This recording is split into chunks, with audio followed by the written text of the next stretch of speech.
All right, y'all, how's it going? So, earlier today, I made a video about an essay case.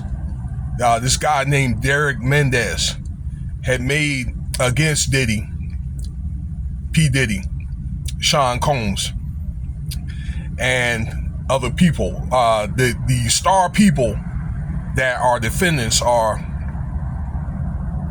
of course, Diddy, Emilio Estefan. This is Gloria Estefan's husband, because this part of it happened over there at her house and their husband's house. And there's some Jane Doe's and Adria English. Adria English, okay, was a worker for Diddy, and she was a PRN star, and had filed, was one of these plaintiffs in the original indictment of Diddy, okay, with this federal thing to come to of the federal case. But turned out she was assisting Diddy with transporting sex workers, maybe even children, to these parties. Okay, and I think that what she did was she got a jump on trying to say that, you know, Diddy's a bad dude and he did all this stuff as credit. All right, because pinch was coming down to where she was going to be accused of stuff. Just like some of these other guys like Gene Deal and other people, CC, big homie CC, okay, and these other people, Kirk Burrows and the other guy that had all that footage.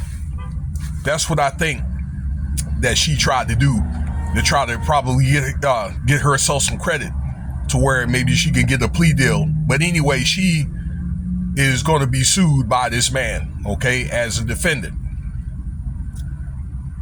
I mean, it's all kinds of stuff that he's accusing them for, these people for. And I said earlier, LeBron James, JayZ, Beyonce, Jake the Jeweler.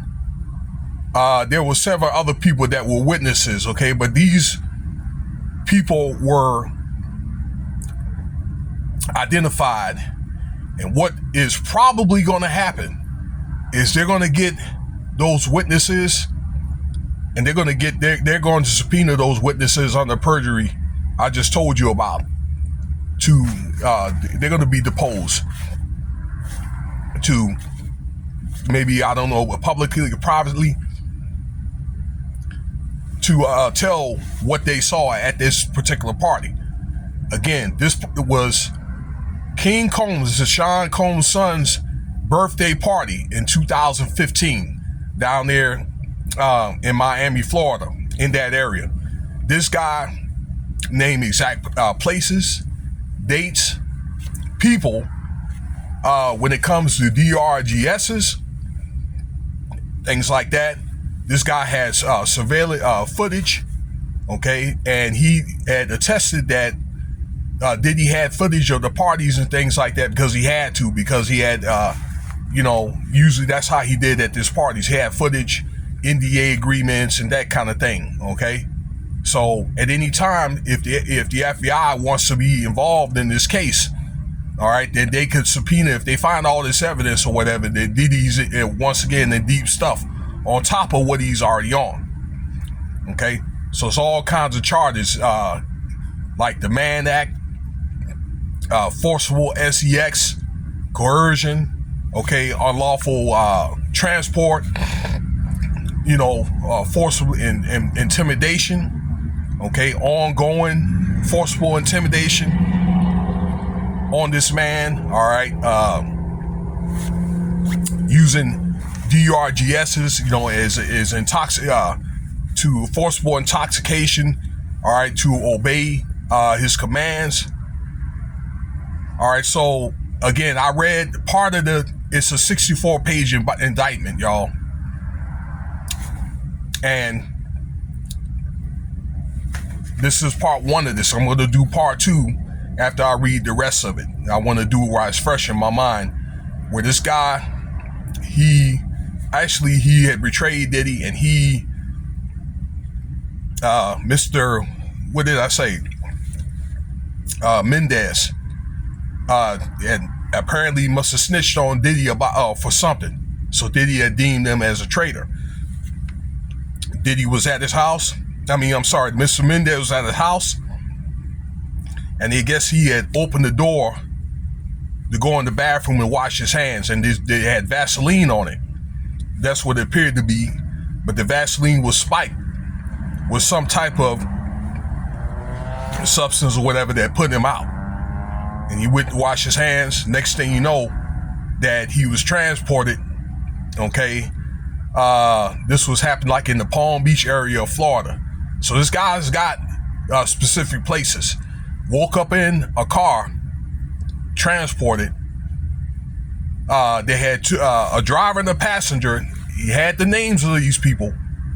Okay, and they end up going to someone's house where they end up buying these different DURGSs and substances and that type of stuff.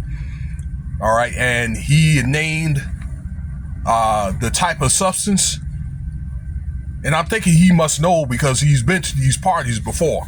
Okay, so for him to betray, and like I say, so did he know this dude? So he knows probably how these parties laid out, more than likely. Anyway, after the transaction was made that he was transported to Gloria and Emilio Estefan's house, okay, where it was a back entry in Miami, Florida, okay, and he insists once again that there's surveillance footage and stuff like that, and he was forced to be DURGS, and he was forcibly washed by two women and was paraded or had to dress in a thong and then like a mask with a dildo sticking out of the front of it. Okay, the front of his face with a mask on. And Gloria Estefan was frightened. She saw this man, and I guess, he looked like he was in a comatose state, and said, look, call an ambulance. And she was forced to go back into the crowd. LeBron James was there and saw the guy, and he was like in a white towel with brown flip-flops on. They said, look, y'all need to do something about that. Walked off. Okay, so these two people are witnesses, and he's saying what's going on. Then he was secretly transported through a tunnel to Diddy's house at this freak-off. He insisted there's a freak-off, and there's a guy named Derek Carter, that he was the hip-hop police. This guy arrested Diddy in 1999. Okay, and it's insisted that there were many, many people that he didn't want to name the names that were going to these freak-offs. So this was confirmed, or can be confirmed, by this police officer, the hip-hop police officer. Okay. Anyway, at this freak-off, that this guy was on some type of bench or whatever. Okay. I don't know what it is, all right, but it's one of them benches where you could either like lay down or whatever, okay, flat on your stomach, and you got your behind sticking out, and he had passed out because he was SA'd, all right?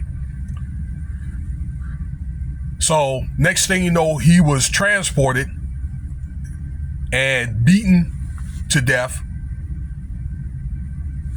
left for dead, but he was transported back over there to Mr. and Mrs.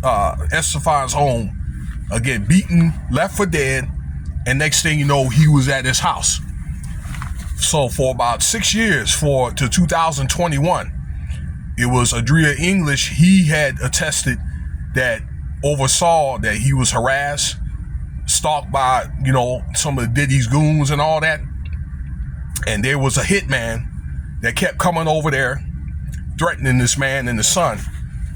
All right. And he had surveillance footage at his house of these goons coming over his house and things like that. Okay. Harassing them. And the hitman is right now serving life in prison for unrelated charge and things like that. So They're going to use that footage. They're going to use that hitman for a witness. All right. And also Jacob DeJuler was there after that SA at the freak out party, and he's all like, what the heck is going on? You know, that kind of thing. So I'm out to tell you, all these people are going to be used as witnesses, and they're going to have that. And he has gotten medical evidence of all this damage that has been done for him for the SA, you know, from the DRGS. So I guess he had drug tests and all. I'm sorry, the DRGS tests, that kind of thing. All right. Permanent body altering damage.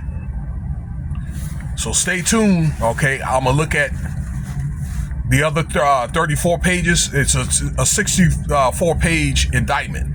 So I'm going to look at the other, 32 pages, and I'm coming out with part 2. This is a part 1. All right. So if you happen to see both parts or whatever, and this will be part 1. Okay. That's if you are able to look at part 2 and both parts out. Take a look at that, and then take a look at part 2.